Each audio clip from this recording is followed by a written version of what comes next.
India की roads पर एक ऐसी गाड़ी चलती है जो टैक्सी ड्राइवर का सपना भी है और पॉलिटिशियन की पहली पसंद भी। एक ऐसी एमवीपी जो शादियों से लेकर वीआईपी रैलीज तक सब जगह नजर आती है।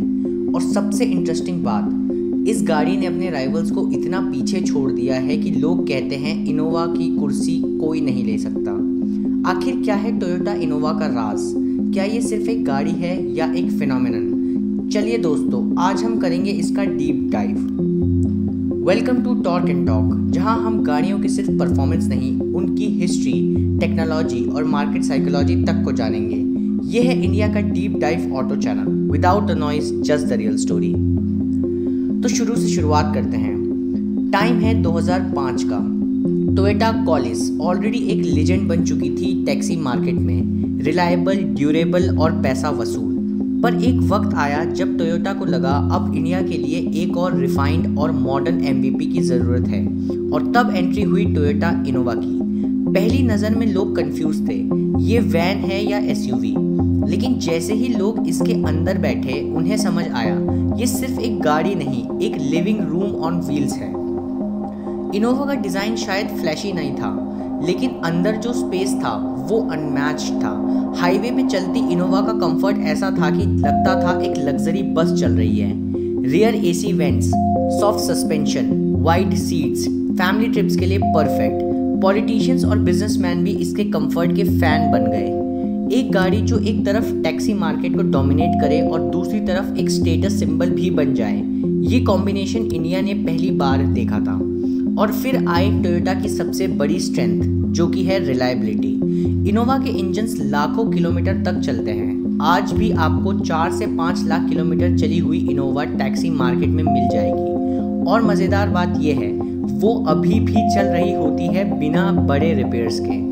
टैक्सी ओनर्स के लिए इनोवा एक ब्लेसिंग बन गई। एक बार पैसे लगाओ और सालों तक बस चलाओ, और जब बेचने का टाइम आए रीसेल वैल्यू ऐसी की स्माइल आ जाए। एक तरफ शादियों में डोली ले जाने वाली इनोवा, दूसरी तरफ एयरपोर्ट पिकअप्स में बिजनेसमैन की फर्स्ट चॉइस, और तीसरी तरफ टैक्सी स्टैंड्स पर सबसे डिमांडेड एमवीपी। इनोवा बन गई एक गाड़ी जो लिटरली सबके लिए परफेक्ट सोल्यूशन थी।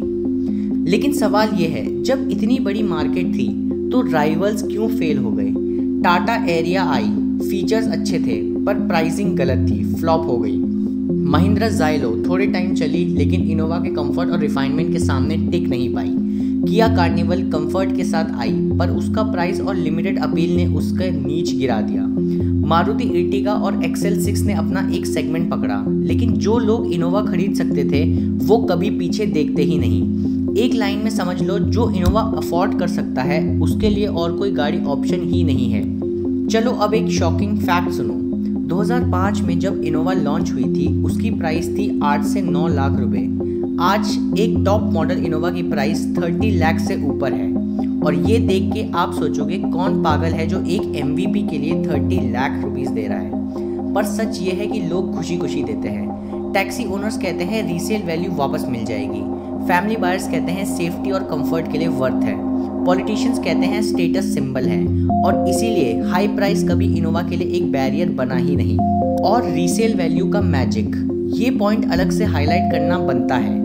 7 से 8 साल पुरानी इनोवा भी 15 से 20 लाख में बिक जाती है। सोचो, एक गाड़ी जो ऑलरेडी लाखों किलोमीटर चल चुकी है वो भी इतने हाई रेट पे बिक रही है। इसीलिए लोग इनोवा को एक इन्वेस्टमेंट बोलते हैं, ना कि सिर्फ खर्चा। आज टोयोटा ने इनोवा हाई क्रॉस लॉन्च की है। हाइब्रिड टेक, ज़्यादा माइलेज, मॉडर्न फीचर्स। लेकिन इंटरेस्टिंग बात यह है कि टोयोटा ने पुराने क्रिस्टा डीजल भी बंद नहीं किया, क्योंकि डिमांड उतनी ज़्यादा है कि लोग अभी भी उसे लेना चाहते हैं।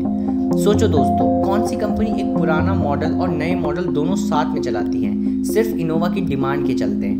तो दोस्तों, ये थी कहानी टोयोटा इनोवा की। एक ऐसी एमवीपी जो सिर्फ एक गाड़ी नहीं, एक इमोशन बन गई है। एक गाड़ी जो टैक्सी भी है, फैमिली कार भी है और स्टेटस सिंबल भी है। और 20 साल बाद भी उसकी कुर्सी पक्की है, द अनटचेबल किंग ऑफ एमवीपीज। अब सवाल आपके लिए है, क्या आपको लगता है कि कोई गाड़ी कभी इनोवा को हरा पाएगी, या फिर इनोवा हमेशा के लिए इंडिया की नंबर 1 एमवीपी बनी रहेगी? कमेंट में ज़रूर बताना। और हाँ, अगर आपको ये कहानी पसंद आई तो लाइक करो, शेयर करो और टॉर्क एंड टॉक को सब्सक्राइब करना ना भूलना, क्योंकि यहाँ मिलेगी आपको असली ऑटो कहानी without the noise, just the real story.